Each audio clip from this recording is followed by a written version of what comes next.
안녕하세요, 비트TV입니다. 마이클 세일러가 또 BTC를 구매했어요. 마이크로스트래티지는 SEC가 비트코인이 상품이라고 말한 후에 더 많은 비트코인을 구매했다.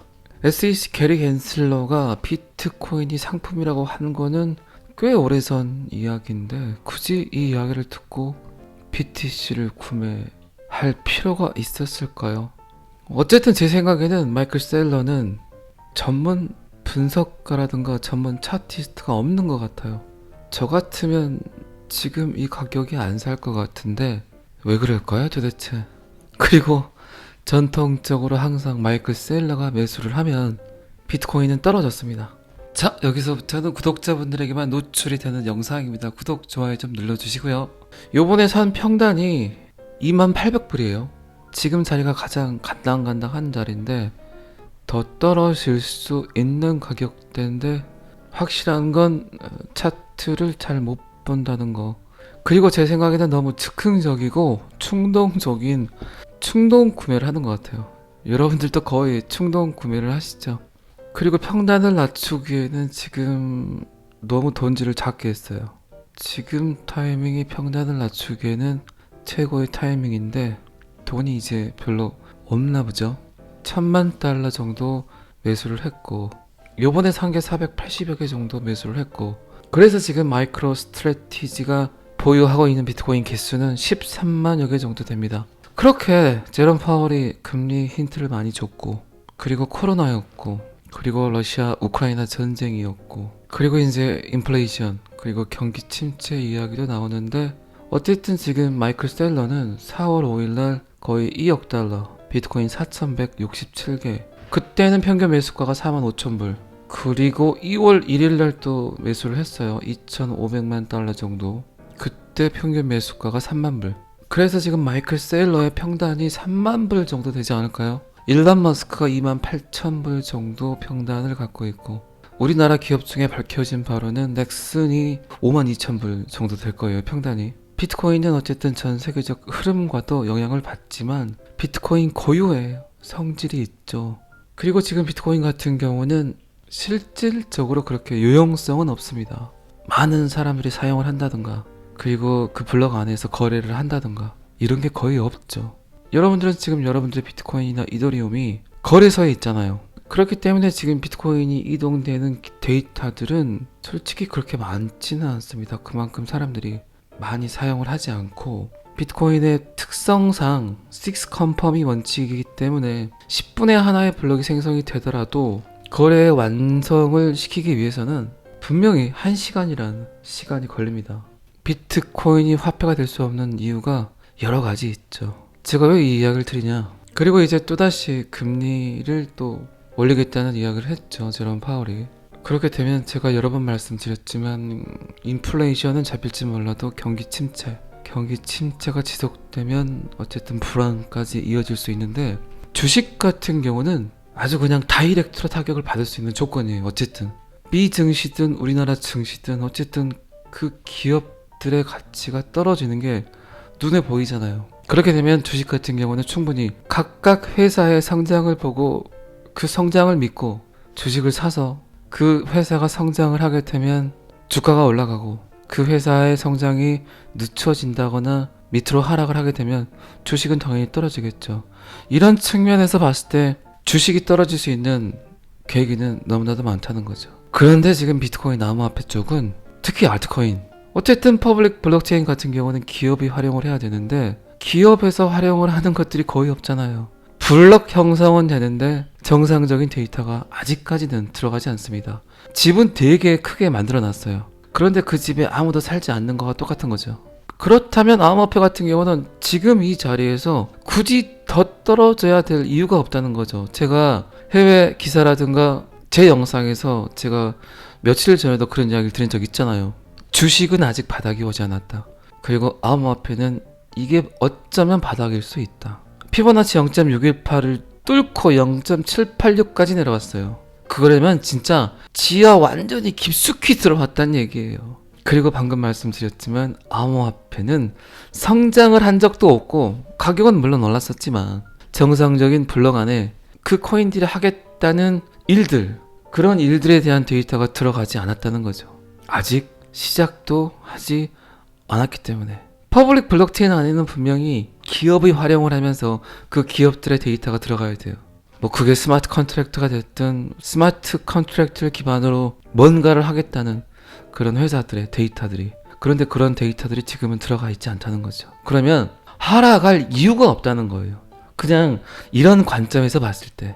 그래서 해외 분석가들이, 해외 이코노미스트들이 주식은 더 떨어질 수 있다, 경기 침체 불황에 따라서 그 기업 가치가 떨어질 수 있는 건 눈에 뻔히 보이잖아요. 그런데 암호화폐는 여기가 바닥인 것 같다는 거죠. 그런데 제가 서두에도 이야기 드렸지만 비트코인, 암호화폐라는 게 워낙 그지같이 널뛰기를 잘하잖아요. 이유 없이 떨어져, 그리고 이유 없이 오른다, 뭐 이런 광경들을 너무나 많이 봤잖아요. 지금 암호화폐 회사들이 하고 있는 것들은 이렇게 생각을 하시면 돼요. 번사를 지어놨는데 번사 옆에 매점이 생겼어. 그럼 이게 호재야. 그리고 번사에서 정상적인 일을 안 해.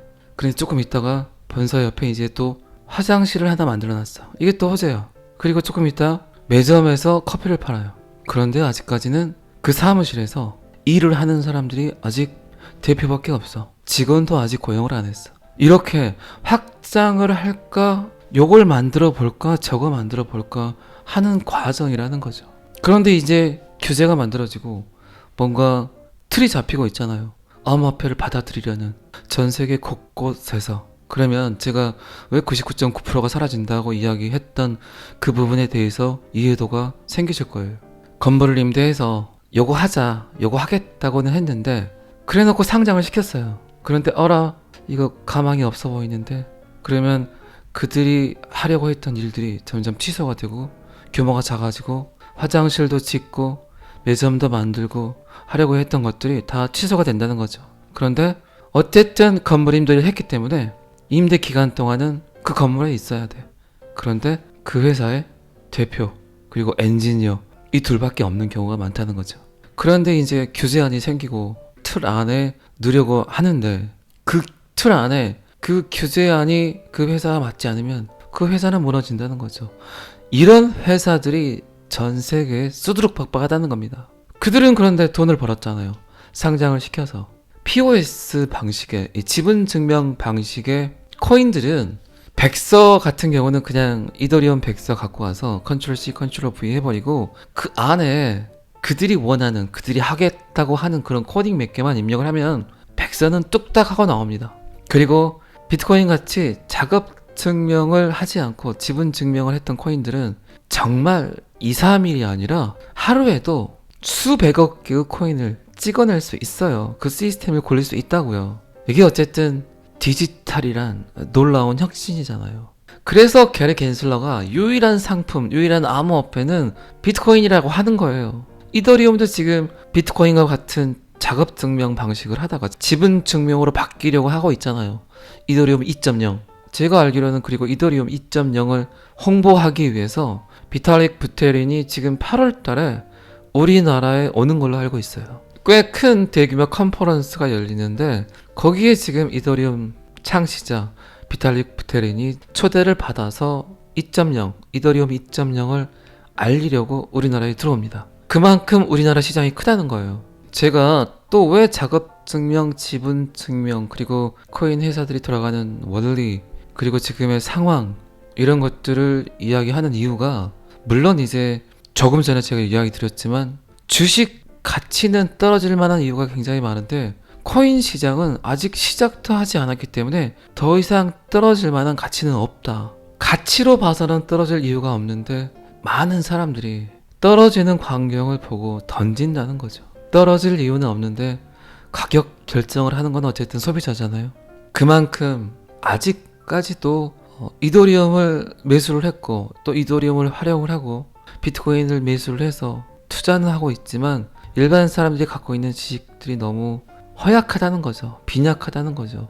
어제 제가 강의를 하면서 느낀 게 그거였어요. 제가 거의 45분 정도 이야기를 하는데 농담을 해도 웃지 않으세요. 그리고 제가 그냥 서서 강의를 하다가 너무 어려워하시는 것 같아서 마이크를 들고 무대를 왔다 갔다 하면서 이야기를 했는데 제가 농담을 해도 웃지 않으신다는 이유는 제가 농담하기 전에 했던 많은 말들을 계속 되뇌이시고 있었던 거죠. 굉장히 관심은 많고 들어야 된다고 생각을 하는데, 그리고 저 또한 굉장히 쉬운 단어로 표현을 했지만 아직까지는 전혀 암호화폐를 모르는 일반 분들에게는 이 시장이 굉장히 어려운 컨텐츠구나라는 걸 다시 한번 느꼈어요. 그러고 나서 오늘 제가 영상을 만들고 있지만 어쩌면 저의 구독자분들께서도 듣고는 있지만 그렇게 확 이해가 되거나 상상을 할 수 있는 그런 지식들까지는 아직 전달이 안 됐겠다는 생각을 했습니다. 그래서 어제 오늘 느낀 걸로는 더 제가 예를 드는 일상생활들에서 느낄 수 있는 그런 표현들로 여러분들께 표현을 해야 되겠다는 생각을 많이 했죠.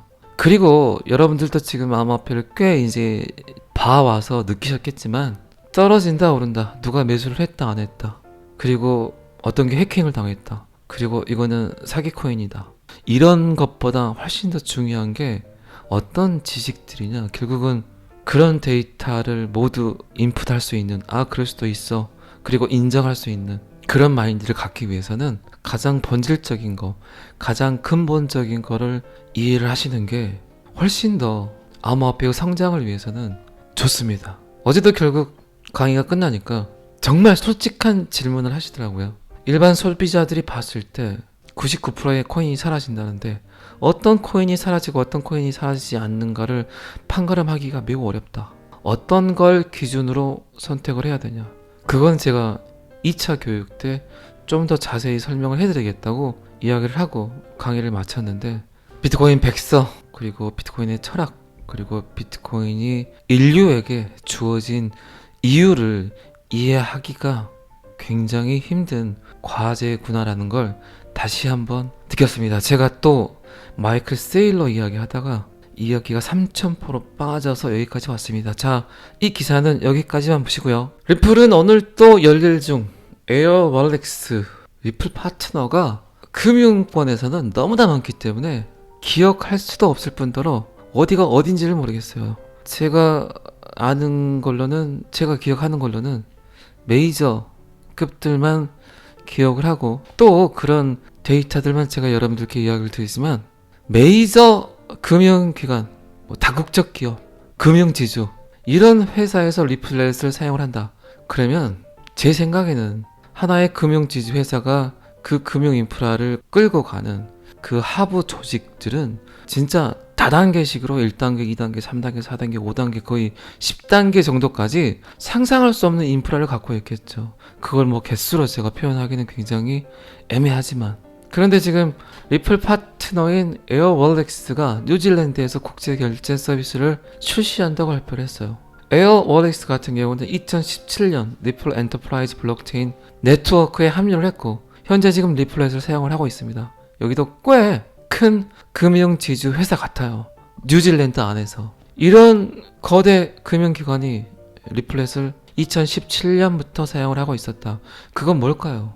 그 밑에 하부, 은행, 작은 은행들은 결국 이 은행이 사용하고 있는 기술을 써야 되겠죠. 세계 기축 통화, 리플은 $10,000로 디자인되었다. 결국 이 단어에 대한 해결책은 결국 전 세계 모든 은행들이 리플렛을 깔고 XRP로 거래를 해야 되는 거예요. 그런데 지금 끊임없이 지속적으로 그 일을 계속하고 있어요. 그리고 또 이야기하는 NFT 이야기가 또 나오잖아요. 영국의 저명한 고성능 자동차 로터스가 또 리플렛을 통해서 NFT 시장에 진출할 계획을 밝혔다고 하잖아요. 왜 리플의 기술 총괄 데이빗 슈월츠가 우리는 늦게 출발했다, 이더리움보다 늦게 출발했지만 훨씬 더 강력하게, 훨씬 더 큰 시장을 점유할 수 있다고 했겠어요. 일단은 NFT를 하게 되면 스마트 컨트랙트가 기본이죠. 그런데 생각을 해보세요. 결국 전 세계의 모든 흐름은 돈이라고요. 돈.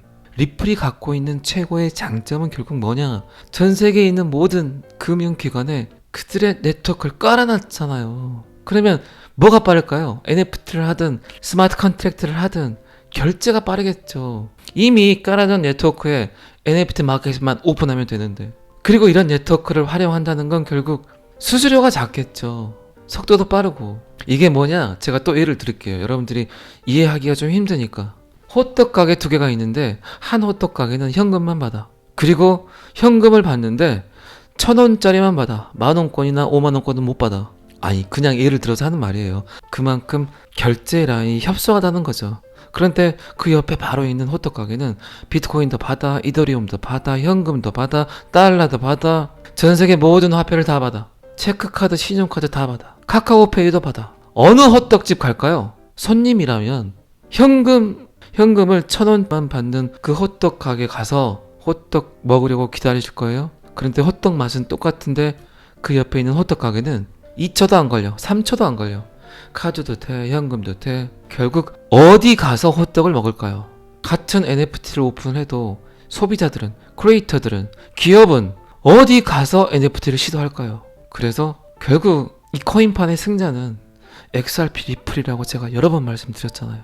결국 쓰여져요. 블록체인 기술은 쓰여질 수밖에 없어요. 지금 시대에 디지털 안에서의 신뢰도를 완성시킬 수 있는 기술은 블록체인밖에 없다니까요. 그래서 전 세계 그 유수의 대학교에서 블록체인을 연구하고 있잖아요. 좀 더 나은 블록체인이 없을까? 전통 금융과 블록체인 금융이 잘 조화를 이루어서 인류에 잘 보급이 돼서 전 세계 모든 사람들이 디지털 안에서 자유로울 수는 없을까? 그래서 제가 자꾸 리플 하는 겁니다. 어제 제가 너무 영상을 짧게 해서 어제 솔직히 너무 찐이 빠졌어요. 그 1시간 동안 강의를 하는데 나중에는 허기지더라고요. 근데 또 입에 뭐가 들어가지도 않고 그래서 너무 짧게 해서 오늘은 약간 길게 했습니다. 어제 좀 에너지가 많이 빠졌던 부분은 제가 좀 인정을 할게요. 그런데 오늘 또 주말이고 하니까 그래도 여러분들 쉬시면서 좀 편하게 들으시라고 잔소리도 좀 하고 있습니다. 걱정하지 마세요. 너무 자책하거나 자존심 상해하지 마세요. 제가 영상에서도 이야기 드렸지만 지금은 매수 타이밍이 아니에요. 비트코인이 23,000불을 상승하고 난 다음에 진입하는 게 가장 정상적인 진입 지점이라고 생각을 합니다. 자, 오늘은 여기까지 하겠습니다. 구독과 좋아요는 항상 저를 힘나게 합니다. 감사합니다. 비트TV였습니다.